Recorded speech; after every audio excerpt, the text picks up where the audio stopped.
you didn't feel like it felt like a 20-point loss.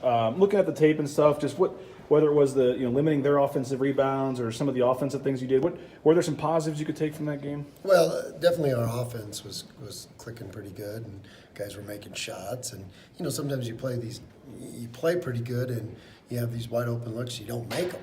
And there's other times when you're clicking along, making some shots, and that's what the game's about. You got to be able to do that. So that was a positive step for our offense. And we seemed like we were putting the ball in the hole, making some shots. But we couldn't make up any ground because we couldn't stop them from making them all. And that's when But sometimes if you're playing hard, I think we can fight harder. That we can always do that, and that's always usually my answer. Let's be a little tougher. Let's compete a little better. But I don't think our guys didn't show up. They showed up and competed. It's just at that, when you play a team like that, you better have your A++ game going. You have had a couple decent or better offensive games the last few games. I mean, do you feel like the offense is coming around a little bit, or? I don't know. It's hard to say. That can be game to game. Every game's its own identity, and I've had games where you play bad, but you make a bunch of shots, so it looks like you played good. And then I've had games where you played really good, the ball just didn't go in that night. So, but I do think we're understanding our roles even better. We're executing better. I know that, and we're starting to understand, how we're playing together, night in and night out. What stands out to you about UNLV? They're so dangerous, explosive offensively, and then they offensive rebound so well. I mean, they've been one of the best rebounding teams in the league for sure, and they can get going. Any team that can get going from three like that is always, it's really, really scary because they got a lot of guys that can make them. They're top 5 in the country in offensive rebounding percentage. I mean, and you obviously dealt with, limiting Nevada the last couple times you've played them. What are the keys, I guess, to getting positioning or not letting them clean up the offensive glass? It's some teams that are really, really good offensive rebounders. I mean, it stands out to you.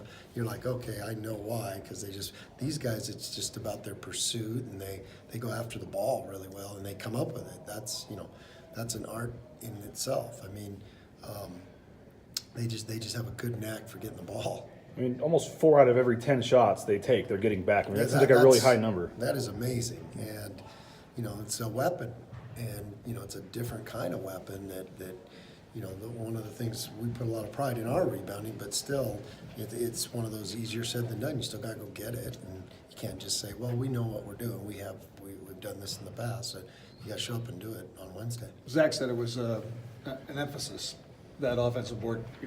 How did you emphasize it? For you guys, defending and not letting them get offensive boards. Which one?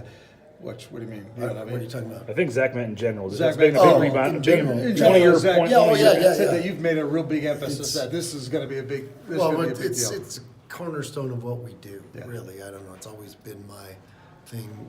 I always tell the guys, if you want to get on the floor, you become great defensive rebounders, and because it's the most unselfish thing you can do, and so it represents a lot of things for our program, not just the number, and not just it's we're doing our job night in and night out. We're unselfish. We care about our teammates.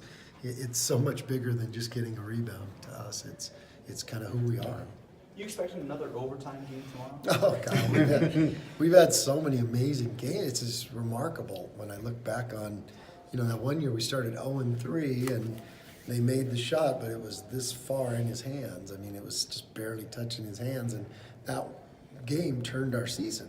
I mean, we were 0-3 and we went on to win the league. But it's just been epic battle after epic battle that came down to the final possession. So I expect nothing less. Do you ever still hear anything about that celebration? Yeah, from Dan Munson, my arch enemy.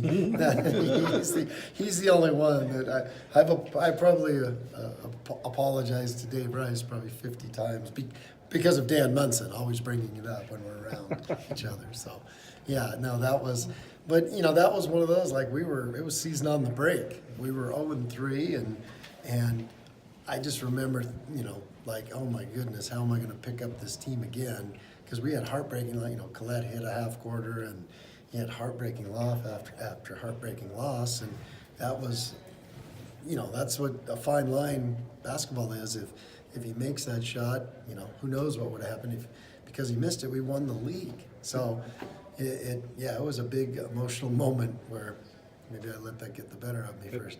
Just a second. That's all it was. 1 second. Didn't that start like your 15 out of 16 wins or something? It did. No question. So, yeah, that was a big game. And last year's was overtime too. Oh, I mean, last year they were. I watched that tape and it was amazing how good they were. And I was like, wow, how did we beat this team? And they answered everything we gave them last year. And Houston, McCoy, those guys were hitting threes, and Johnson was a hand. I mean, they were a great team, and a lot of guys on this team were on that team too. At the midway point of the conference season, what have you learned about the team, and are they, where you thought they would be at this point? Well, I don't know. In my mind, I always think we should be undefeated, and, so I can never say we're where we thought we'd be, because, But I do like the way we're showing up with great energy. We're playing hard. We're competing everywhere we go. We've won 3 league road games, which is pretty hard to do in the Mountain West. Period. And so there's a lot of positives, no doubt about it. And I do feel like that we're heading in the right direction. We got good energy. We got good buy-in, and guys are playing together, and it seems like we're making positive strides every day. Okay, stay with me on this question because I like to make stuff up sometimes. Okay, so good. Feel free to answer. And Wayne can vouch for me on this. In talking with Gordy Presnell yesterday, he said that he feels like 25 field goals, especially on the road, is like a key stat and a key number. So I went back and looked at his games in Mountain West and your games in Mountain West. So every time you guys score at least 25 field goals, you win. And if you don't score 25 field goals, you lose. And that's held true 7 out of the 9 Mountain West Conference games. Is that a weird stat? Is that just a Gordy's coincidence? smarter than I am. I mean, my thing is every time I look at the scoreboard, we have more points than them we've won. And every time we haven't, we've lost. I have to simplify it. Gordy can do, Gordy probably, if you looked at our transcripts, he probably went a lot farther in math than I did.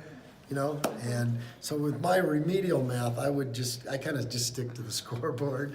And if we've got more than them, we've been undefeated. So, I just bow down to Gordy, his advanced analytics that he's got. So, that's all.